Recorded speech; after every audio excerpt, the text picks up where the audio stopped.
तो breaking with agenda में आपका एक बार फिर स्वागत है। आज चर्चा हम कर रहे हैं नए संसद भवन के उद्घाटन की और उद्घाटन के बाद शुरू हुए विवाद की। एक तरफ बीजेपी ये मैसेज देने की कोशिश कर रही है कि इस बार नया इतिहास लिखा गया है। अब देश के जितने भी सांसद होंगे, वो राज्यसभा के हो, लोकसभा के हो, वो अब अंग्रेजों की बनाई हुई संसद में नहीं बैठेंगे, वहां पे काम नहीं करेंगे, वहां पे नीतियां नहीं बनाएंगे। अब देश में निर्मित नई संसद में अब देश की सरकारें चला करेंगी। दूसरी तरफ विपक्ष का विरोध अब भी जारी है, जो ताबूत तक पहुंचा, जो कलंकित और काला इतिहास जैसे शब्दों तक पहुंचा। इस पे हम चर्चा कर रहे हैं। तमाम राजनीतिक मेहमान हमारे साथ बने हुए हैं, मेरे सहयोगी भी हमारे साथ बने हुए। एक बार फिर डॉक्टर संजीव त्रिवेदी की तरफ मैं रुख करूंगा। संजीव, आपसे मैं जानना चाहूंगा, क्योंकि जिस तरह से आज सेंगोल की स्थापना की गई, वो तस्वीरें बिल्कुल ही अद्भुत थी और इसको लेकर भी विवाद शुरू हुआ था। कोई कह रहा था सेंगोल की जगह ही नहीं है, संसद में होनी चाहिए। कोई कह रहा है हमारा इतिहास था, परंपरा थी, जिसको खत्म कर दिया गया। तो ये सेंगोल की जो परंपरा और इसका एक तरह से कहें कि हमारे देश के संविधान में इसकी एंट्री हो चुकी है, इसे किस तरह से देख रहे हैं? ये क्या मैसेज, ये तस्वीरें जो सेंगोल की प्रधानमंत्री मोदी साष्टांग प्रणाम करते हैं, स्थापना करते हैं, ये क्या मैसेज देगा देश में?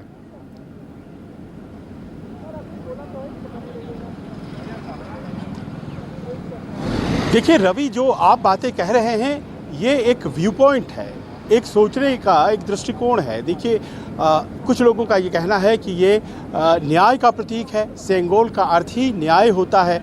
तो ऐसे में जाहिर है कि इस कुर्सी पर, जो स्पीकर की कुर्सी है, उस पर बैठने वाला न्याय करे और इसलिए ज़रूरी है कि वहाँ पर सेंगोल रख दिया जाए।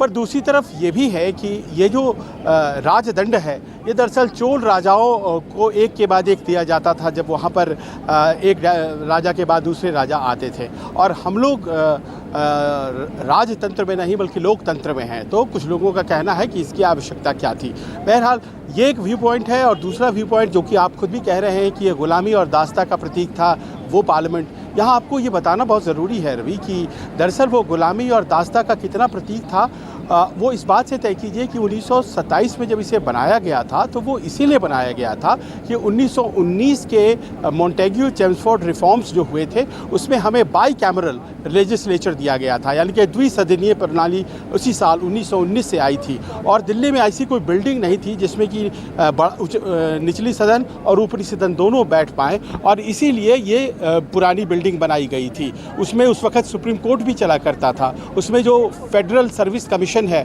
जिसे अब यूपीएससी कहा जाता है, वो भी उसी बिल्डिंग में चला करता था। तो ये कितनी दास्ता की प्रतीक थी पता नहीं, ये भी अपना एक व्यू पॉइंट है।